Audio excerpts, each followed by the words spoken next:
Si ce soir, tu sens que tout te bouscule, que tu réagis trop vite, que tu réagis trop fort, ou que tu te sens déstabilisé à la moindre contrariété, alors pose-toi au calme et écoute ce petit murmure. Face à ce genre de ressenti, on peut vite se sentir mentalement fragilisé, sans pour autant oser en parler, par peur du jugement de l'autre. Et pourtant, c'est souvent dans ce genre de moment que l'on a besoin de douceur, de soutien, mais aussi de pouvoir s'appuyer sur soi-même. Et pour ça, ta toute première priorité doit être de te construire un équilibre intérieur solide, non pas pour être toujours zen, ni pour ne jamais douter, mais pour apprendre à rester solide sur tes appuis, même quand le monde vacille autour de toi, en développant des capacités qui vont te permettre de faire face aux situations difficiles sans te laisser submerger. Par exemple, on n'en parle pas souvent, mais si tu es trop sensible ou trop réactif, tu pourras choisir de travailler sur ta maturité émotionnelle pour apprendre à accueillir, à vivre tes émotions avec plus de confiance et de sérénité. Grâce à elle, tu vas comprendre que tu peux être triste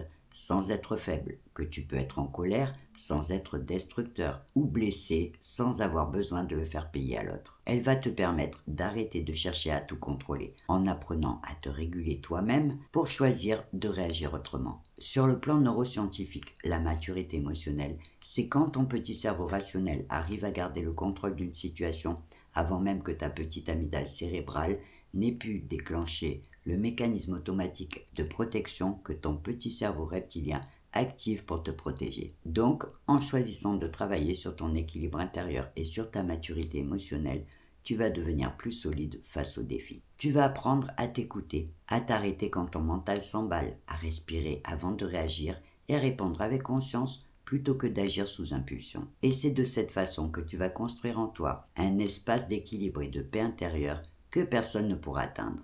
Et plus tu vas t'entraîner à calmer ton système nerveux, et plus tu vas renforcer tes capacités à rester lucide et calme même dans les tempêtes. Et c'est là que se trouve ta véritable force intérieure, savoir traverser tes émotions sans les laisser prendre le contrôle de ton mental. Par contre, il faut bien comprendre que ce n'est pas un travail ponctuel, mais plutôt un changement d'état d'esprit que petit à petit ton cerveau va intégrer comme ta nouvelle normalité. Mais pour l'instant, ferme les yeux, détends-toi et écoute ce petit murmure qui te rappelle que renforcer son mental, ce n'est pas refouler ses émotions, mais développer sa maturité émotionnelle, celle qui va te permettre de tomber sans te briser, de pleurer sans te perdre et de pouvoir continuer d'avancer même quand tout vacille autour de toi.